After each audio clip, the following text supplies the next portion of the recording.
Nous voilà dans la partie 2 de la séquence complète de prise de vue qui consiste à utiliser Nina en direct sur le terrain. Eh bien, avant d'entrer dans le détail de l'utilisation du logiciel, nous allons faire un petit tour sur les équipements utilisés. Eh bien, nous voilà installés. Et nous allons présenter le matériel que Nina va gérer tout au long de cette séquence. Alors on va commencer par la monture, qui est une monture Skywatcher EQ6 R Pro. Sur cette monture est installé un tube, c'est un Newton 200-800.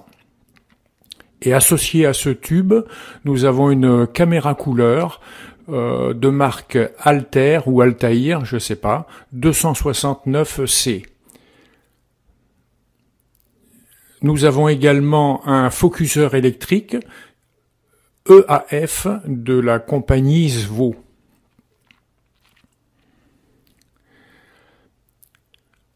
Nous avons également une lunette d'autoguidage de 60 mm de diamètre, un petit chercheur toujours bien utile, et associé à la lunette de guidage, nous avons une caméra de guidage de marque également Altair GPCam 130M, une monochrome. Alors le petit boîtier bleu est un boîtier qui vient de chez Pegasus, qui est le Pocket Powerbox, qui sert à la fois de hub pour toutes les prises USB et de hub également pour tout ce qui est distribution de puissance, qui est très très pratique et permet de limiter beaucoup le câblage. Avec le boîtier Pegasus est livré une petite station météo, là, qui est le petit module noir, qui permet d'avoir température, hygrométrie. Et ensuite, associé à l'ensemble de notre système, nous avons un petit GPS qui est monté magnétiquement sur le tube. Et bien voilà, l'ensemble de ce système est prêt à être utilisé. Il est collimaté et équilibré, ce qui est très très important pour l'ensemble de la suite des opérations.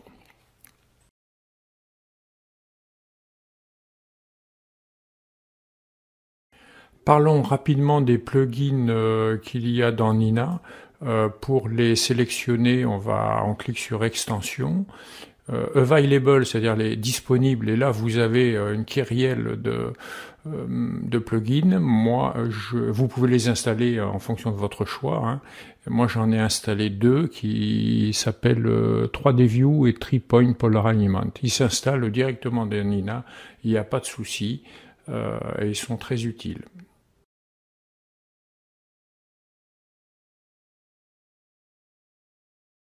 Eh bien, nous allons démarrer la connexion des équipements. Avant, on fait Option Astrométrie et on vérifie que ASTAP est bien déclaré partout. Bien. Ensuite, équipement. Je branche ma station météo, qui est une station Pegasus, comme on l'a vu tout à l'heure. Je connecte. Connecté. J'ai ma température et mon hygrométrie. Ensuite, je m'intéresse à la caméra. Connecté. Parfait. Et la caméra, tout de suite, je la mets en température. Dans notre cas, ce sera toujours moins 10 degrés.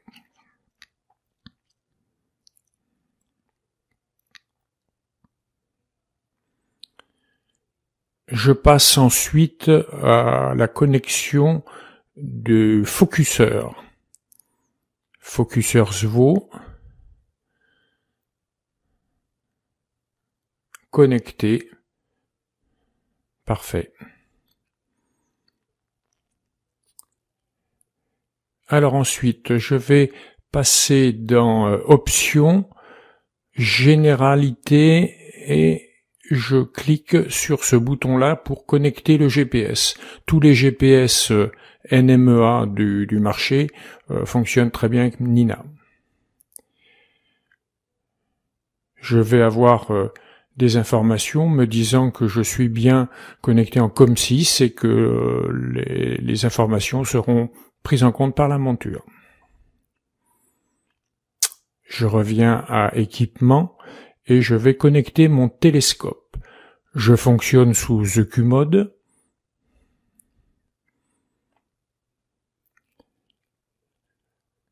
Je définis la vitesse du suivi sidéral. Je déparque et j'indique à Nina que la position actuelle est ma position de parking.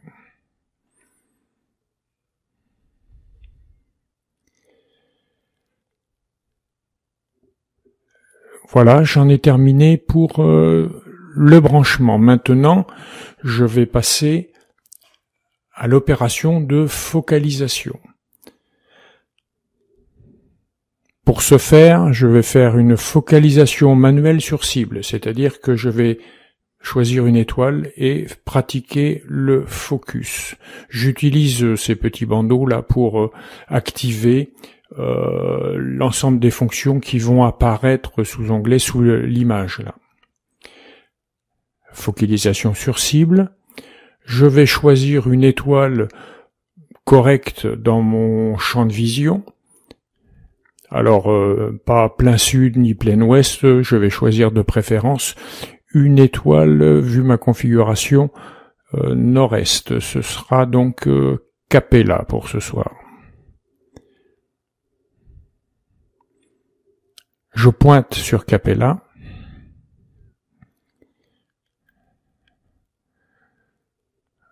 Mon télescope se déplace.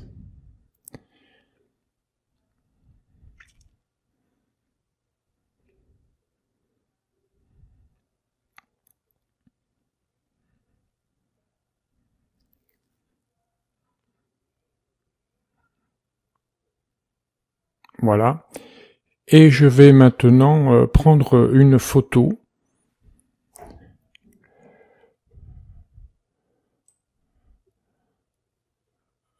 Pour voir un peu où j'en suis. Je fais image. Temps d'exposition, je vais choisir 10 secondes. Je déclenche ma photo. Le temps s'écoule ici.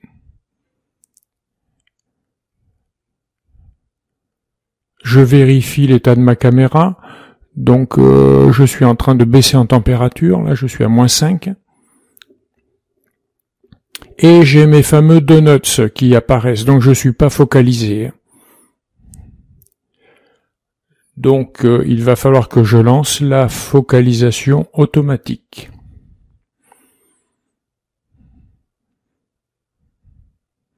On reconnaît Capella là. Focalisation automatique. Et je fais démarrer la focalisation automatique. Donc il va me prendre un certain nombre de photos de 5 secondes et en fonction de la valeur du HFR, eh bien le télescope va commander au focuseur de se déplacer.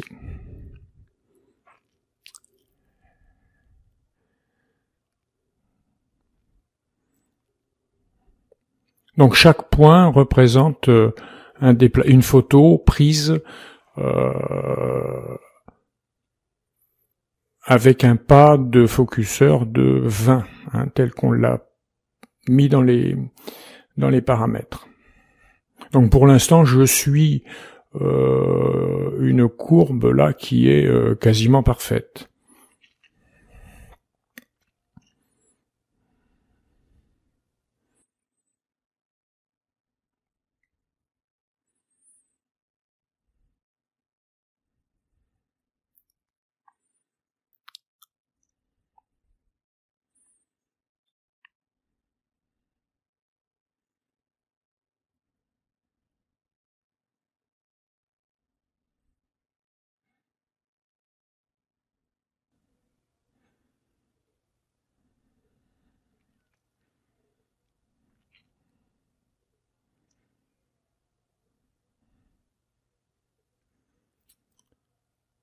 Voilà, ma courbe est en train de remonter, c'est-à-dire que ma parabole est en train de se dessiner d'une façon très correcte. Je peux aller vérifier l'état de mes étoiles, hein. Je n'ai plus les donuts.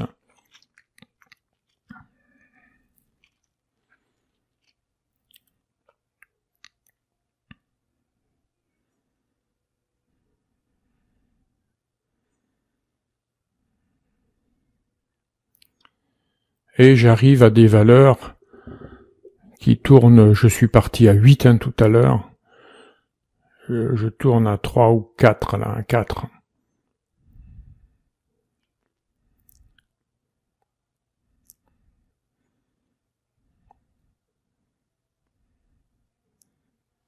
Donc je suis maintenant en train de me défocaliser, hein, bien entendu. Et le point le plus bas sera mon optimum de focalisation.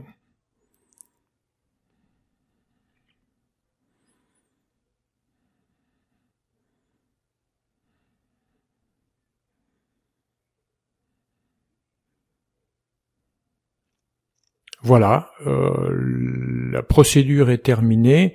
Il revient au point optimum qui est symbolisé par le petit point rouge qu'on voit sur le graphique.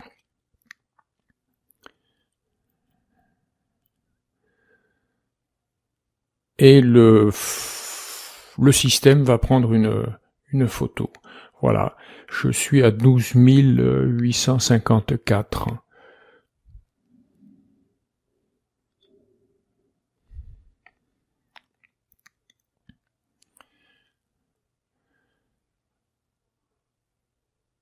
Donc je vais revérifier moi-même en prenant ma photo de 10 secondes.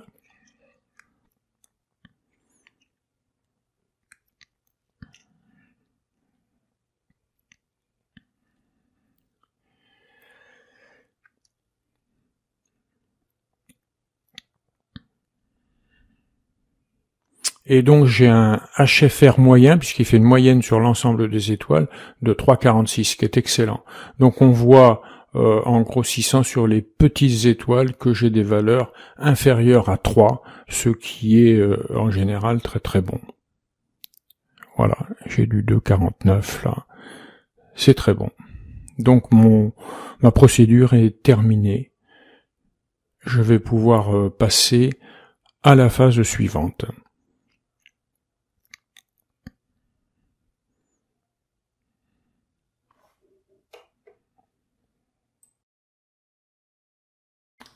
Eh bien, on va utiliser le plugin 3-Point Polar Alignment en utilisant tous les paramètres par défaut de ce plugin, et on le démarre là. Voilà, donc qu'est-ce qui va se passer? Il va se déplacer et prendre 3 photos du ciel dans 3 endroits différents mais pas loin les uns des autres. Il va faire une analyse d'image, une astrométrie, et il va nous sortir ensuite un décalage de notre alignement polaire, car ce n'est jamais parfait, hein. La visée polaire telle qu'on l'a fait traditionnellement, elle est bonne, c'est vrai, mais ça améliore un petit peu les choses, et ce sera utile pour l'autoguidage. Une fois qu'il a pratiqué ça, et bien voilà, il nous donne le résultat, et le décalage, on a une erreur de 3 minutes 57. Eh bien, le jeu va consister maintenant à déplacer, comme c'est indiqué, le réglage en azimut et le réglage en altitude, de façon à faire baisser finalement cette erreur totale. Alors le but, on suit les indications, on se déplace pour changer un petit peu ces orientations, sachant qu'il y a une prise de vue qui est en continu, qui permettra de finalement modifier un petit peu ces valeurs. Le but est d'arriver à une erreur totale de l'ordre de 1 minute ou inférieur à 0 minute et quelque chose, mais c'est des fois difficile à atteindre à partir du moment où la mécanique de certaines montures, et la Skywatcher est pas terrible à ce niveau-là, la mécanique est pas très précise, et on a du mal à descendre en dessous de 1 quelque chose. Voilà. Donc on voit que en modifiant un petit peu les réglages, droite, haut, bas, de l'azimut ou de l'altitude, des fois on redépasse la valeur qu'on avait optimisée précédemment. Donc c'est un jeu assez subtil, mais c'est important parce que quand on arrive à minimiser cette erreur-là, on améliore forcément notre alignement polaire.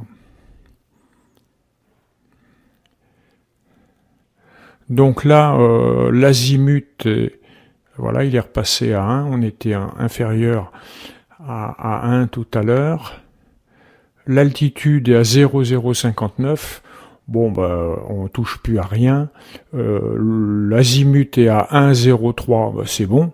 Voilà, et donc l'erreur totale est à 1,27. On considère que c'est parfait.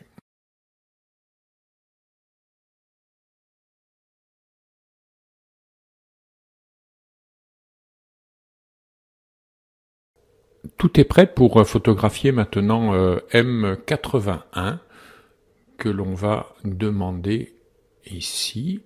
Recherche.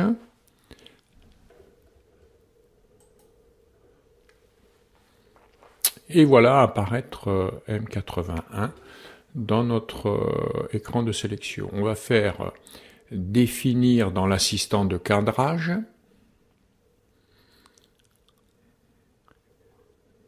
Et ça nous plaît pas bien. Donc on va recadrer un peu pour avoir en même temps M81 et M82. On fait recentrer l'image. Vous allez voir que les coordonnées d'ascension droite et de déclinaison vont changer. Voilà, puisqu'on s'est recalé là-dessus. Ça nous plaît. On fait ensuite pointer. Le télescope va donc s'orienter vers la zone M81, M82. Il y a un délai d'attente, le télescope doit être bien stable avant de démarrer quoi que ce soit.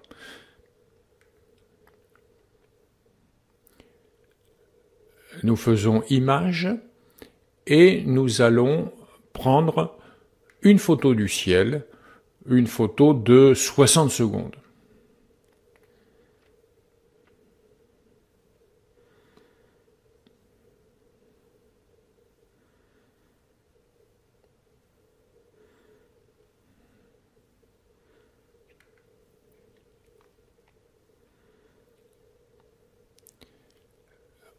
On n'est pas bien calé, donc on va faire l'astrométrie.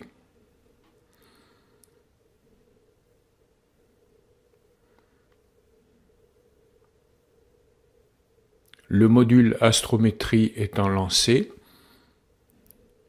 on patiente.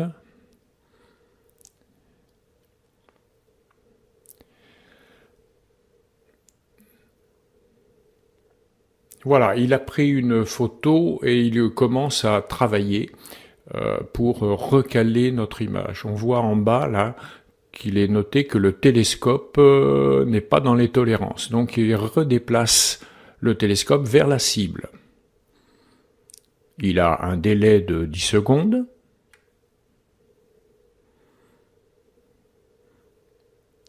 Et il prend une photo.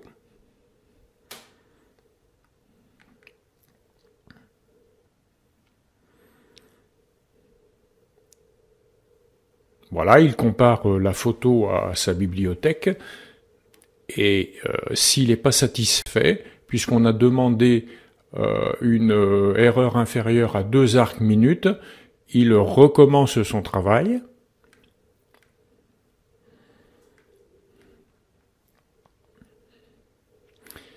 Il redéplace un petit peu vers la cible pour être encore mieux centré.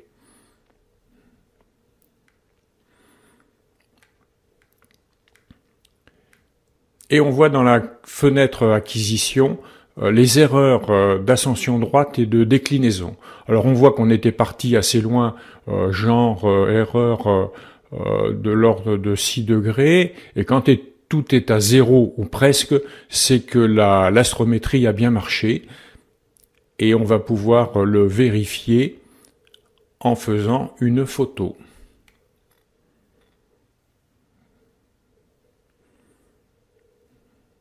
Voilà, on voit bien M81 et M82 bien centrés dans le champ tel que on l'avait souhaité au départ.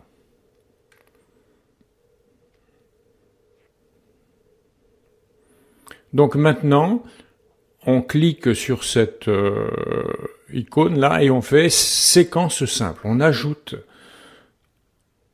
cette cible dans une séquence simple et s'ouvre ce fameux panneau sur lequel on va effectuer un certain nombre de réglages. Vous avez en haut les conditions au démarrage, les conditions en fin de séquence, et ici on va paramétrer finalement ce qu'on veut. Donc au total, on veut faire une quinzaine de photos.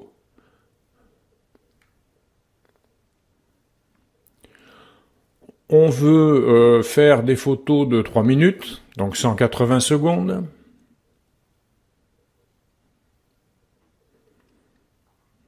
Ce sont des lights. On va faire du dithering toutes les 3 photos. 3 prises de vue, voilà.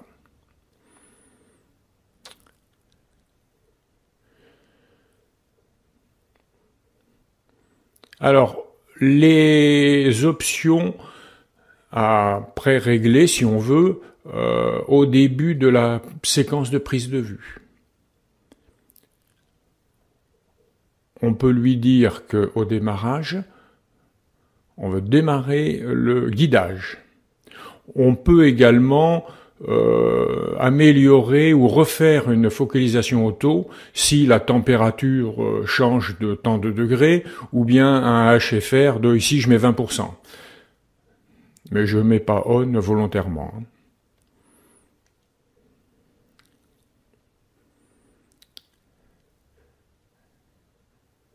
Très bien, donc maintenant je m'occupe de l'autoguidage, je démarre PHD2 Guiding.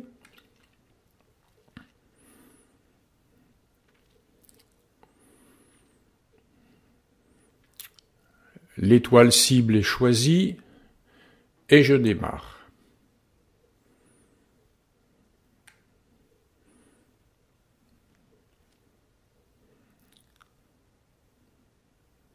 Je reviens dans Nina.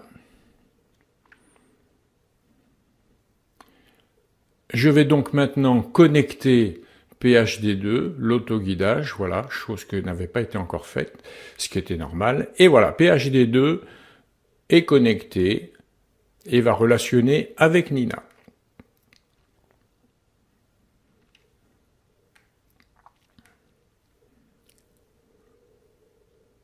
Je peux démarrer maintenant ma séquence.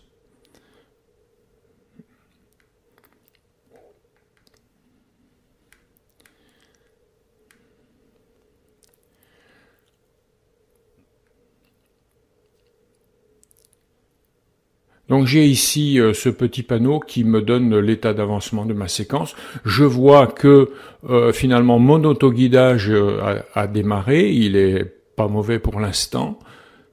Et j'ai une acquisition en cours, une photo de 3 minutes qui en est grosso modo à 20%.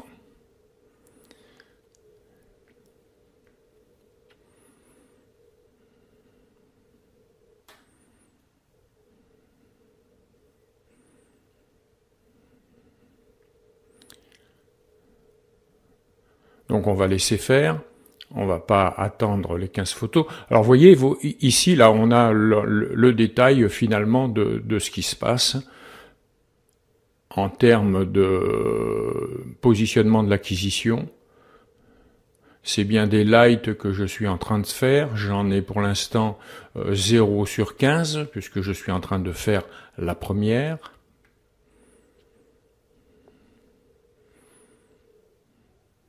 Voilà, et on a l'heure de fin estimée, et on vérifie que j'ai bien des temps d'exposition de 180 secondes, et ce sont bien des lights qui sont en train d'être faits. Voilà, donc maintenant on va laisser faire, on va couper et on se revoit en fin de séquence.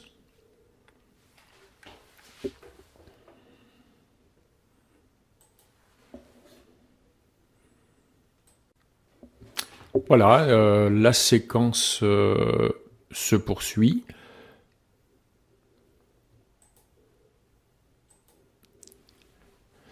On en est à 13 sur 15. 3D View, ça nous montre la position de mon télescope. Je suis encore loin de passage au méridien.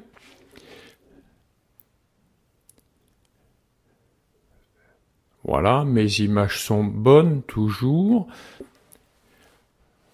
Je peux aller vérifier l'état de ma mise au point. Donc en grossissant, je vois que j'ai des petites étoiles qui tournent toujours autour de 2 et quelques. Donc c'est parfait, il n'y a aucun problème. La caméra est toujours à -10. J'ai bien un passage au méridien dans 7h47, donc j'ai le temps. Et la température commence à être un peu fraîche, 2,9 degrés. 81% d'humidité, donc ça monte. Alors dans cette fenêtre-là, je passe sur... il y a un tas de réglages, mais ça n'a pas d'importance là dans ce qu'on est en train de faire. Bon, vous essaierez vous-même. Je dirais, chacun règle comme il veut. Ce qui est important, c'est cette vue-là, où on a à la fois le HFR qui est représenté par la courbe verte et le nombre d'étoiles détectées par la courbe jaune, et on voit que d'une photo à une autre, le ciel changeant, étant donné que ce soir il y a pas mal de nuages de haute altitude, eh bien le HFR varie. Bon, c'est pour ça que je n'ai pas mis de refocalisation en fonction du HFR. On aurait peut-être eu des problèmes dans cette démo. Mais c'est intéressant à voir quand même. Ça, pour la qualité du ciel, c'est pas mal.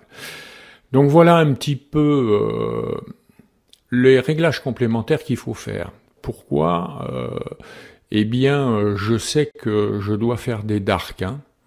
Donc il y a un certain nombre de choses qu'il va falloir enlever, notamment le réchauffement de la caméra à la fin de la session. Par contre, à la fin de la session, je lui demande de parquer ma monture. Pour les darks, je n'ai pas besoin d'être aligné sur les objets.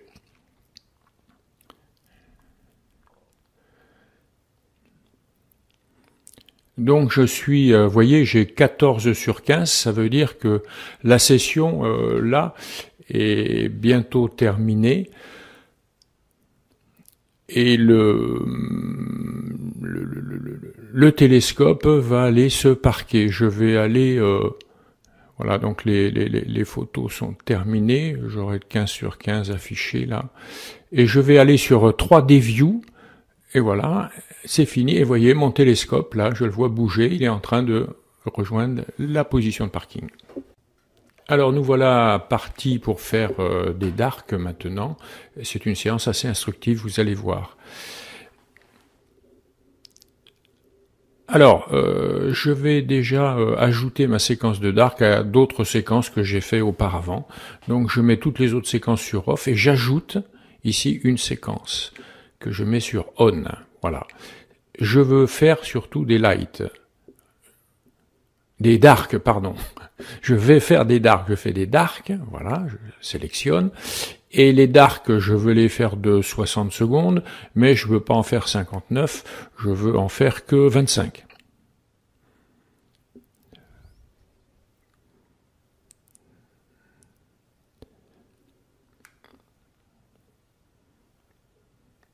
Pas de dithering, bien entendu. Et je vais volontairement un peu vite, et il me donne une première alerte, guidage non connecté, on est d'accord. Ensuite, une deuxième alerte, le télescope est parqué. Quand on a un télescope parqué, on ne peut faire aucune action. Je vais donc déparquer le télescope. Je reviens dans ma séquence.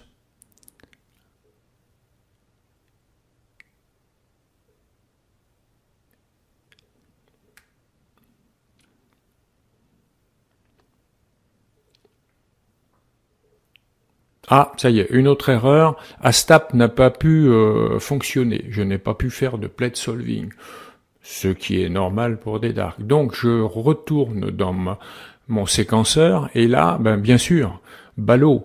Je lui ai demandé de recentrer la cible avec astrométrie. Comme je suis parqué, enfin je suis en position de parking, c'est pas la peine. J'ai pas besoin de pointer la cible. Bien, donc il y a quand même des bonnes vérifications. Faut que j'arrête cette séquence-là. Donc effectivement, mon télescope, il est en position de parking, mais il n'est pas parqué.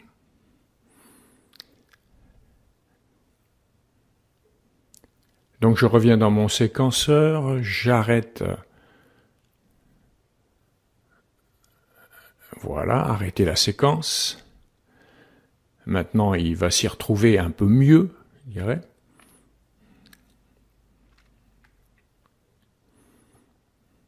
Allez, et hop, on repart.